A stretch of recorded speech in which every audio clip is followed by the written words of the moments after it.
You are watching the Equilibrium Report. Stay free, stay true, stay defiant. After 9/11, everything changed. Or at least that's what we were told.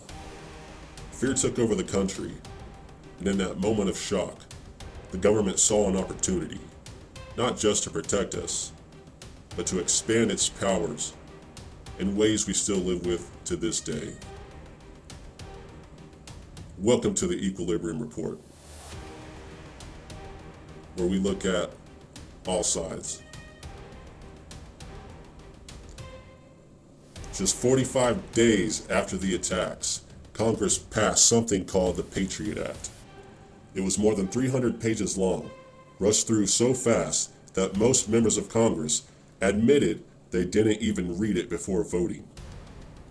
The Senate passed it 98-1, and the House 357-66, both Republicans and Democrats.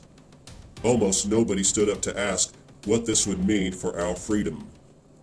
The message was, if you don't support this, you're soft on terrorism. The Patriot Act gave the government power to spy on its citizens without traditional warrants. It allowed secret court orders, expanded wiretapping, and let agencies track internet activity, phone records, and even what you check out from the library. The Justice Department later bragged that it would expand law enforcement surveillance powers more than 15 separate laws had before. The ACLU said it was a wish list that law enforcement had been pushing for years, and the crisis finally gave them the excuse to pass it. Only one senator voted against it, Russ Feingold, a Democrat from Wisconsin. He warned, fighting terrorism would be easier if America were a police state, but then it wouldn't be America anymore. And on the Republican side, Ron Paul said something similar. Freedom is not defined by safety. Freedom is defined by the ability of citizens to live without government interference. Those were voices in the wilderness, drowned out by the pressure to do something. And we hear those echoes today after any event that occurs, any crisis, any tragedy, a rush to pass legislation that is not looked at or read or debated, and restrictions always put against the citizens that didn't even do anything wrong. President Bush signed the bill and said it would defeat terrorism while protecting the rights of all Americans. Always about protecting Americans. That's what they say. But what it does is go against Americans. What it really did was open a door that every administration since, Republican or Democrat, has walked through. The fear that started it became permanent policy, and both sides have kept it that way ever since. That's where the imbalance really hit a catalyst point. The government learned that in times of fear, it could take more power, and the people would clap for it. Think back to the scene of Star Wars Phantom Menace Episode 1, when Palpatine's in the Grand Stadium or whatever it was, giving his speech on that floaty thing, and everyone's just cheering, yay, for authoritarianism and tyranny.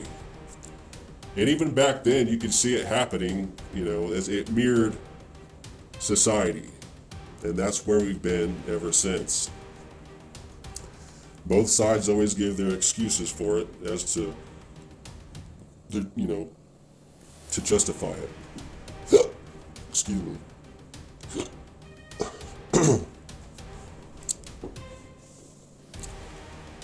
So the government learned that in times of fear, it could take more power. And the people would mostly happily accept it or go along with it at the least. Definitely not defy it. The Patriot Act was just the beginning, though. Over the next 2 decades, every administration added another layer to it. Let's talk about how that happened and how both sides contributed to the mess that we are now in.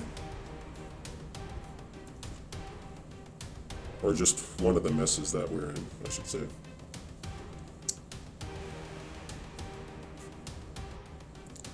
The Patriot Act was supposed to be temporary, an emergency response. But like most government emergencies, it never ended. And we all know that once power is given, it's never returned. And we also know most of the time when prices are increased, they're not decreased. Obviously, some prices of things do fluctuate.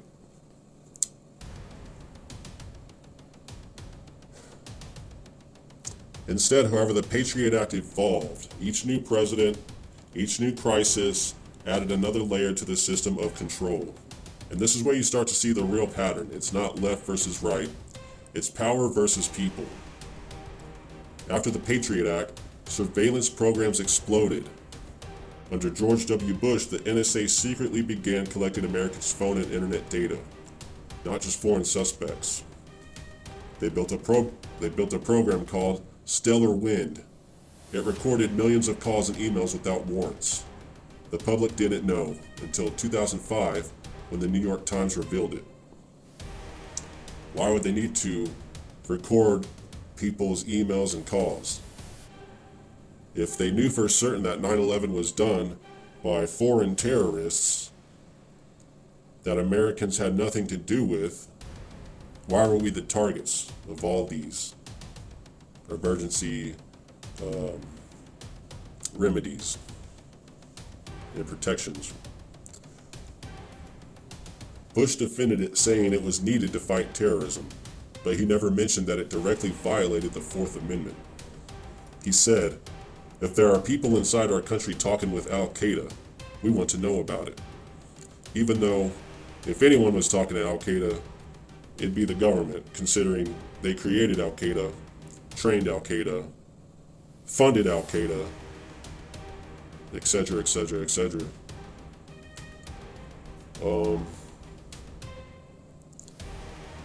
Sounds reasonable until you realize the definition of people inside our country soon meant all of us, everyone, whether you do something wrong or not.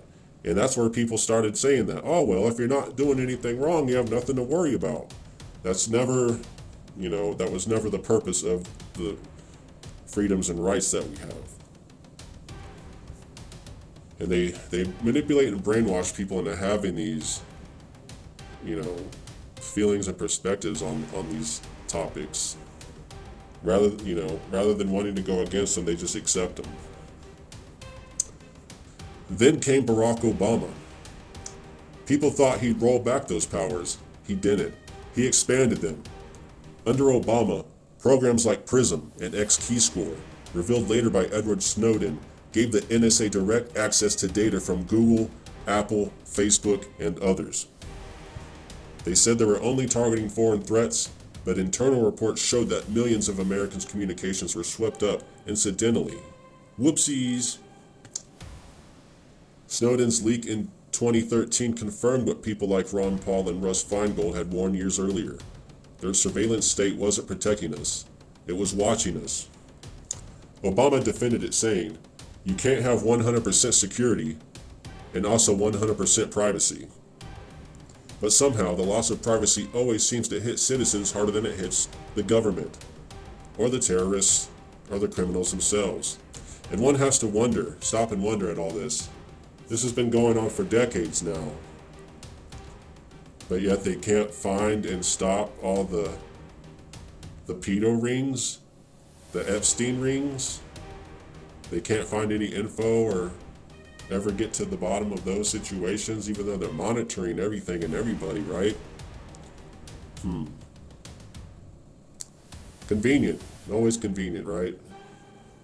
Or inconvenient, I guess, for us. When Donald Trump came in, he criticized deep state spying. But he still reauthorized parts of the FISA Act, the same law used to justify those warrantless searches.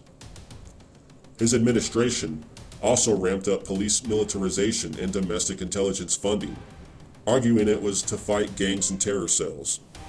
Same patterns, new labels. You have to start understanding the vocabulary and terms that they use are masking the agenda and what they really mean. They mean you know. They mean the citizens and the people. Because they know what's going to happen eventually. I mean, if you don't understand by now about the elites manipulating and controlling things, then, I mean, it's kind of a lost cause, and I'm not even going to bother trying to convince anyone of anything. If you can't get to a certain point on your own, it's just a lost cause for you. And maybe best, you could probably better off focusing on just living your life until you can't, I guess. Under Joe Biden, the rhetoric shifted again. This time, it's about domestic extremism. And you notice how also the medias have to play into all of this as well. They build the environment, they build the narratives, they build the emotions and the ideas that people have. It all comes together to make the cake, right? The Department of Homeland Security says it's refocusing intelligence resources to watch for threats inside the country, which means once again broad surveillance justified by fear. And they tell you all these things, but they know it's to control the people. They know that what they're leading up to is to a point where the people are not going to tolerate anymore, and that the people are going to be the only enemy left to go after. My personal idea is that basically once AI and robotic infrastructure is in place enough, and as it is put in place enough, people will be reduced and depopularized, either naturally or directly and indirectly through the fallout of the jobs being replaced and taken away. They die off, and maybe they'll just start killing us off directly through these measures at some point once they have their workforce and slave established, whatever they need established. They tell you exactly what they're going to do all the time. You just have to listen to what they are saying. They're not saying that you're going to live a chill, comfy life when the AI takes all the jobs and the robots take all the jobs. They say, we're not going to need people. We're not going to need as many people. That's what they say.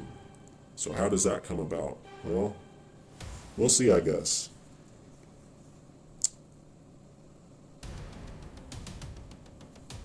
So, different reasons, same result. Again, more government power over the citizens that, again, weren't doing anything wrong.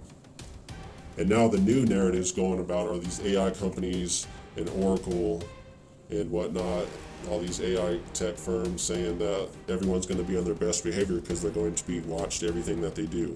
So now they keep saying it again and again with every new evolution of this surveillance state. That's the bipartisan truth that no one likes to admit.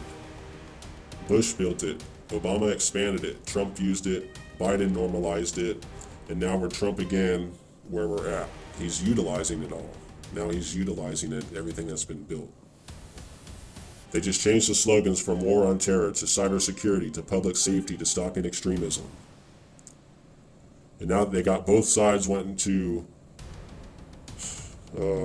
restrict people's access to protection and all these things. They're coming, they're coming for it.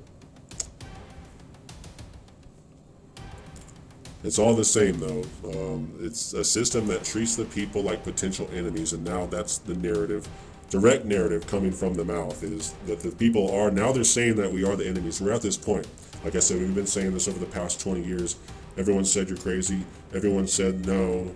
Everyone said this would never happen, and now here we are. We're here. Now we're here, right? We're at the front gate of it all, oblivion, right? And that's what happens when fear becomes law. Once you give the government power to monitor and control in the name of protection, it will always find new reasons to keep it and expand it. And each side justifies it differently, and they do this with everything. The right calls it security, the left calls it safety, but either way, freedom loses.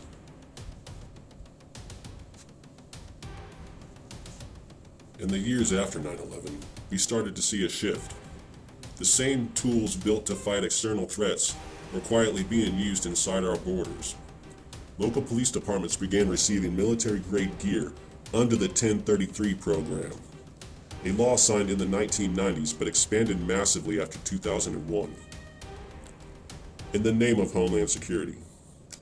Mine-resistant vehicles, flashbangs, assault rifles, all sent to small-town police forces. By 2014, there were more than $5 billion worth of military equipment in civilian hands. The idea of protect and serve started to look a lot more like patrol and suppress. And I remembered during these times specifically, we warned you about this. And no one cared or listened. Then came the protests, from Occupy Wall Street to Black Lives Matter to right-wing rallies, and the response looked eerily similar across all of them. Surveillance drones over cities, facial recognition software scanning crowds, journalists detained or beaten while covering demonstrations. The government calls it maintaining order, but when you see the same tactics used on every side of the political spectrum, left or right, you start to realize the problem isn't which side's in power. It's the system itself. It's the power we've been giving them. Even peaceful activists haven't been spared. As we've seen even recently, peaceful activists are being detained, beaten, shot with pepper balls, and killed. After the Standing Rock protests in 2016, documents showed that law enforcement agencies and private security firms worked together to surveil demonstrators as potential domestic extremists. In 2020, the FBI was caught monitoring protest organizers and journalists again, this time under anti-terrorism authorities. And just this past few years, the Department of Homeland Security admitted it monitors online content, social media posts, memes, live streams for what it calls potential radicalization indicators. Translation: watching citizens express opinions that go against the tyrannical agenda.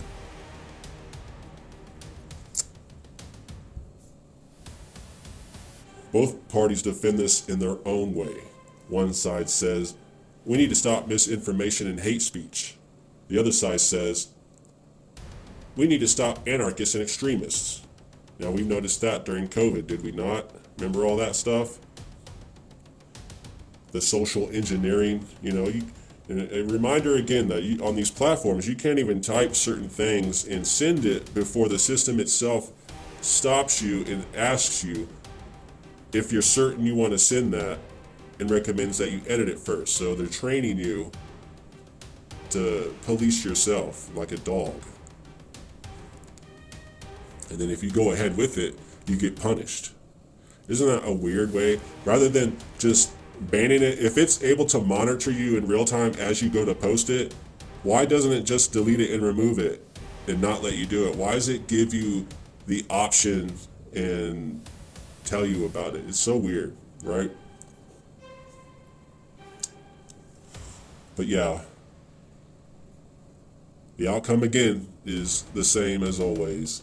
More surveillance, less trust, fewer rights against the people who have still yet to do anything wrong.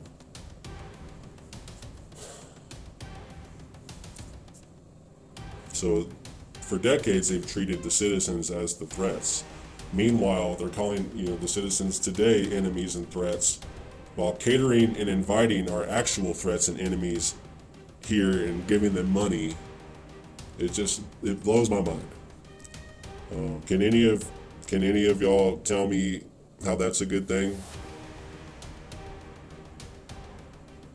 No? Okay, I didn't think so. I figured I'd ask though, thank you. Okay, moving on.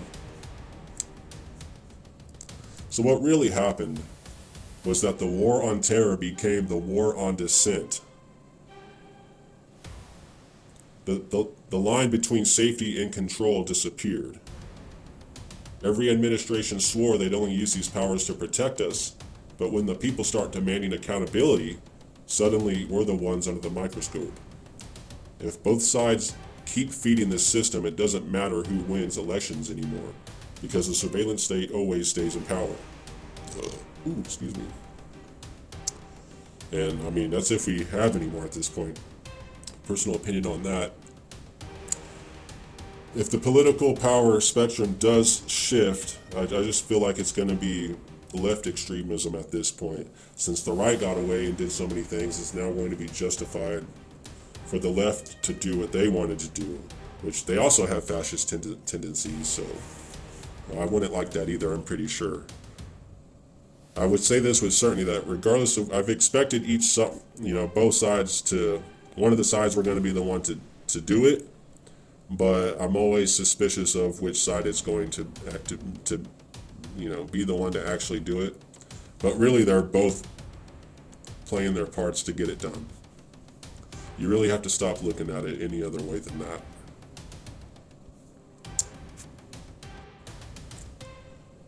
Every empire needs an enemy. But what happens when the people stop believing in foreign enemies? You invent one at home. After 9/11, it was terrorists. Then it became extremists. Now it's each other. That's the trick. You divide the population just enough to keep them fighting each other, but never enough to break the system and go after the real root of the problem. It's not left versus right. It's state versus the people, the elite versus the people. Both sides of politics are just different spokes on the same wheel. Both enact policies against the people. Both are corrupt. Both have take money. Both enabled the billionaires that have created the problems that we're in now. I mean, people forget real quick that Elon Musk was started and propped up through the left for like a decade. He was idolized and worshipped. So many people would yell at you and scream about how Elon was the savior of the world and saving the planet. No, you can't tell me anything other. You were. Okay? They also forget that the Clintons were just as friendly and buddy-buddy with Epstein as Trump, but you never hear about that. And that never came up, and that's probably why it never came up, is because both sides were in on it, the elites were on there, so of course the puppet politicians weren't going to expose that. If it were exposed, it would shatter the entire foundation and illusion that the world is based on. The elites, these weak elites, would no longer have the power they have over the people. The whole manipulation and brainwashing would shatter, and people would not believe it anymore. That's why they're going to all these lengths to keep it from going out. You have to remember, something must have happened to where they knew it was going to come out when it was going to come out. Whether maybe Russia or some other country was going to make it come out, they knew they had to get a handle on it, and that's probably where this is happening, right? In 2016, they forced two options on us that were both Epstein buddy affiliates. They took Bernie out and replaced it with Hillary. So we had Hillary and Trump. We had an Epstein buddy, a corrupt Epstein buddy, or a corrupt Epstein buddy. And the left is still, you can still find comments on several videos of people saying, oh, Hillary was right, we should have listened to her. Oh, if only we had Hillary. It's like, are you serious? So these people can't even see that, still. So it's almost been a whole decade since then. Well, it has been. And they still haven't learned. So it's hard to take that side seriously. It's hard to support anyone or anything from that side. Really. I mean, you can't support either side. It's basically the same product selling you a different packaging. It's like Coke and Pepsi fighting for market share, while the water company owns the tap that they need.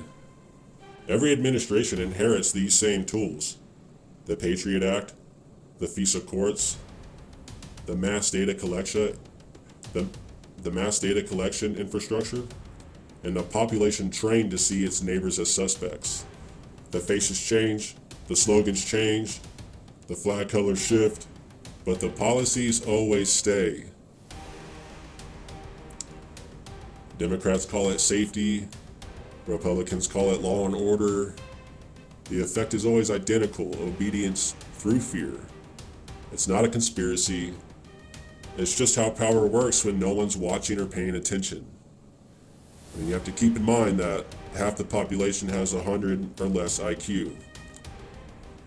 And that's not their fault for the most part. And a lot of it is environmental damage. But a lot of it, is people just not, I don't know. I don't know how other people think, so I can't judge them for it or not. But, that's just a reality. I'm not trying to be mean, but you have to consider that when you look at all these things as to how it comes to happen, how it comes to fruition. Obviously these things wouldn't work if the whole population was smart and intelligent and able to think for themselves, but the system makes it to where they can't. It's designed so that you can't.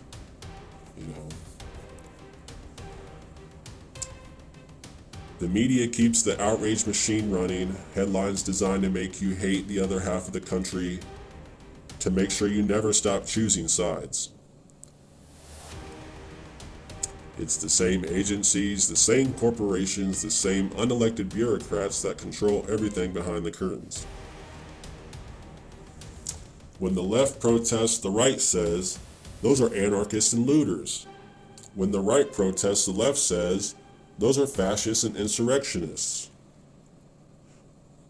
Which they are. And both times, as of late, and both times the police roll in with armored vehicles, tear gas, and surveillance drones. Who wins that fight? Not the people. So basically for the past decade plus, they've been using social engineering, propaganda, and manipulating everyone's emotions to where they react based on their emotions and not with any thought. They make their decisions based on the emotion that was triggered, not by any rationality. And, this goes back into, all these platforms control what gets pushed, what topics are pushed and promoted, which influencers get traffic and don't get traffic. That's all been proven already. Basically, if someone's getting a big platform just to sit there and talk, if someone's getting paid money just to talk, if someone's rich or makes a living just by talking, spewing opinions, it's propaganda and most likely bullshit. Basically, we're at the point, a way to look at it is, it's a big chess game that's being played. The problem is, only one side is aware of the game. The other side's just on the board, unaware they're even in the game, unaware that they even need to be making decisions, and are actively being targeted and hunted, basically, by the other side. So it's basically a game of the elites versus the people. And the people only have like 2 pieces left on the board and are just now starting to realize that they were supposed to be playing this whole freaking time. Meanwhile, the other side has every single piece strategically lined up where they want it to be, where they need it to be. That's the reality of where we are at right now.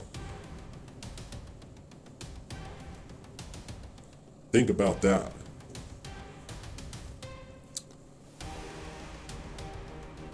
And I just want to say for the record, officially, screw all the billionaires, screw all the politicians.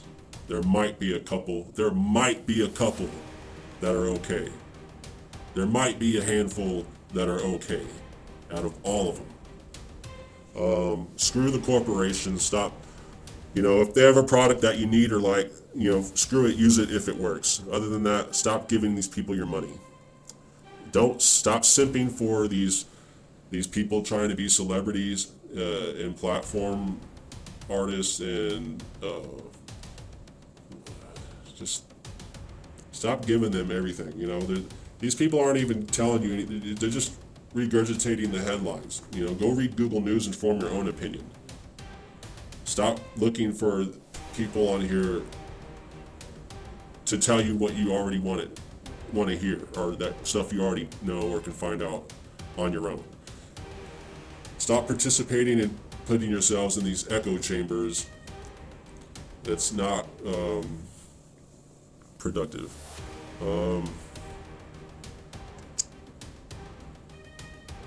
Yeah. Like, look into all of it. Look at the people, what they've done, you know, that you're supporting. Are they actually doing what you want them to do? Are they actually fighting for your cause? Because, you know, I just see people collecting money and still getting rich. You know, why isn't every past politician or president or current one out there fighting for the people? They're not. Every empire tells itself it's protecting freedom, right up until it starts policing it. Here, we're going to look at how power actually works, how fear, law, and loyalty have been weaponized by both sides of the political spectrum. Truth isn't partisan, and equilibrium starts when we stop choosing between two versions of the same lie. And I started this because I've noticed basically every platform on these platforms, every voice on these platforms that is being promoted is part of the problem. Whether it's hypocrisy, opportunism, or just, you know, the chase for fame and glory to make a brand for themselves. And frankly, I'm tired of it. The movements, the freedom movements have all been hijacked by MAGA opportunists, left propagandists, people who say one thing then still do the other, who keep simping for the billionaire class, who keep simping for populism, you know, using veterans basically to front their movement, and that I'm not going to tolerate. But I really just don't like how every platform, once they get any sort of running going, they just start trying to sell you stuff, and then they start partaking in the platform circle jerk, where they just have other platforms that have a following, and they just basically visit each other's platforms to exchange followers and try to build up each other's platforms. This has been going on social media forever. I mean, that's how it works. But when it comes to these topics, it comes off as perverse and just fake and fraudulent to the cause. And I've seen it everywhere. I haven't seen a single channel that's not like that. So I imagine, I don't know, if anyone ever even comes to see this, it'll be something different than what they've been experiencing. The main goal and mission here is to expose the fault lines within both parties. And frankly, in my personal opinion, though, we're going to stick to as many facts as we can. You know, I am going to interject my personal opinions, and I will express them as such, but in my personal opinion and perspective, it just seems to me that both sides are walking the same path. You know, there might be two sidewalks on separate ends of the street, but they're going to the same place. You know what I mean? They both seem to enable and do a back and forth to and fro, like a good cop, bad cop, and where one side pretends to be one thing, the other side pretends to be another, but yet they keep doing these small incremental things that built up to where we're at today. So that's what we're going to really discuss and go over, is how this isn't even anything new. It's been a long progressing stage, and we've been saying this and warning people about it for decades. I personally have been doing it for 20 years now, 20 plus years. I mean, really, I started as a teenager, but I was really starting, you know, 20 years ago, and pulling people aside and trying to have these discussions with people, but just really noticing that most people are turned off and brainwashed, and you have to really consider some things. And this isn't to be, I'm not trying to, be a platform that caters to everybody. I'm not trying to please anybody. I'm not trying to make anything. That's another thing too. It's, I'm not going to ask for anything. I'm not going to ask for money. I'm not going to sell you anything. All these channels like, oh, like and subscribe and pay me a subscription and buy the crap that I resell from other companies and corporations to try to make a quick buck off of you. I'm not going to do any of that. That just kind of seems to ruin it for me. But yeah, it's just weird how everyone's telling you, oh, we're slipping into fascism, we're under a dictatorship, everything's going bad. Hey, while you're here though, go check out my crap that I'm trying to sell you and buy some. Even though everything's going to shit, spend your money on me so that I'll be okay. That's the vibe I get off of all that. So yeah, I'm not going to do that. It doesn't cost anything. Like they always say, oh, like and subscribe and give me money to help this channel so I can keep giving you content and keep giving you the information you want to hear. It doesn't cost anything to make a YouTube video. It doesn't cost anything to do this at all, what I am doing. I'm not spending any money to do this. It's absurd and dumb, okay? So yeah, now that I've got some of that out of the way, kind of give you the idea, the scope of what we're going to be doing. I'm not going to call out any of these channels specifically, but it's basically every single one. And the people need to realize the full picture here and stop being manipulated. They're being dangled like the puppets, man. And you have to understand these platforms run everything, censor everything, algorithm everything, know everything. That's why when you go to type something, and if it doesn't like what you're about to type, it stops you before you can even send it. And it's like, are you sure you want to type that? So it's basically engineering people how to think and how to react. They're training you like dogs. They've been doing it over the social media with the algorithms, with the echo chambers. And it's already been proven, that they push and promote, they restrict and shadow ban what they want. So they're engineering the population, the society, with social media, which is why social media was an NSA, government project to begin with. Then they had to make it public somehow, so they picked some guy like, oh, you're going to be the CEO of this company that we're going to say is a college social startup. And then everyone's going to think it's cool and hip. And they create these apps and these technologies, and they implement them in a way so that the population wants to interact and feed it, basically, and contribute their data to it. Knowingly or unknowingly, they position it in a way that you want to participate in it. A good example of that was Pokemon Go. If you look into Pokemon Go, the company that made Pokemon Go, Niantic, the people who own and set up Niantic, I forgot their names now. I did this years ago.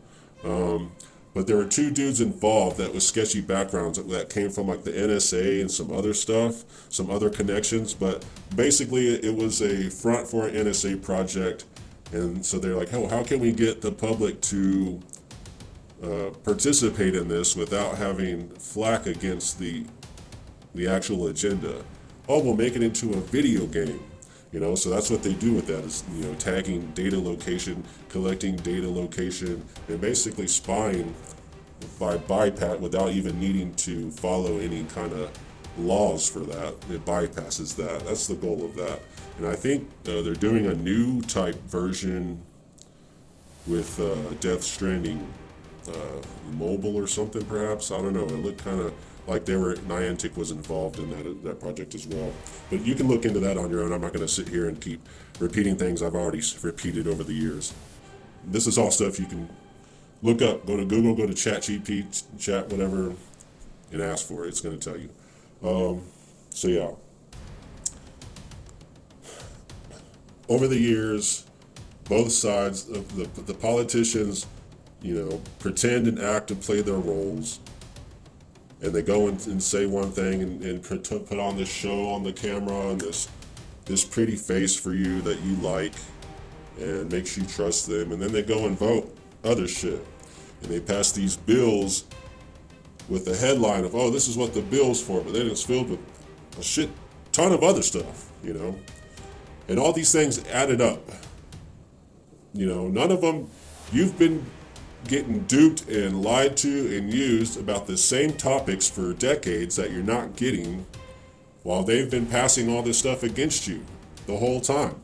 You haven't got anything you've wanted, and you've done nothing wrong, but they keep passing all these laws that are aimed against you. And none of you cared at the time because you're like, oh, well, we're not doing anything. They're doing that for our safety, and it's all come. We've all warned you, but it's all coming to manifest now. Even after January 6th. Who was the one that added a bunch of money and additional security to the Capitol so that people couldn't do another insurrection if they needed to? It was the left that voted for all that and put that in. Let's go back though, back to the beginning. Not even the beginning, just people's present beginning to it, and before I go into this, I'm not here to, I don't really care what you think about what I'm saying. I'm not going to argue with anyone about it. Unless you can prove something, prove that you're worth my time to argue with. Also, I'm a United States Marine Corps veteran, so I'm not going to, and I've been to Iraq back when the bullshit started, not after everything got settled. I was there when the shit started, okay? So I'm not just some pushover, I'm not just some idiot. I might be crazy and I might have like stupid opinions and ideas here and there, but that I might express or, want to sort out. That's how we learn, right? I'm all about trying to learn and become better. But I'm just not going to deal, trolls aren't going to bother me. I already, like I said, I've established where I'm at. So I'm also not, obviously, I'm not that young. So I've been observing my whole life what's been going on. I remember back in 6th grade when they were telling us about the Nazis, and other kids in the class were like, oh, how could that have people let that happen? And I remember literally sitting there and thinking about things and looking around and thinking, it's going to happen again. I can see it. I can already see the patterns happening. And you can kind of predict, not through a psychic level, but just through pattern prediction. You can see and relate how things are going to happen. And people do this all the time and try to warn you, but no one listens. So yeah,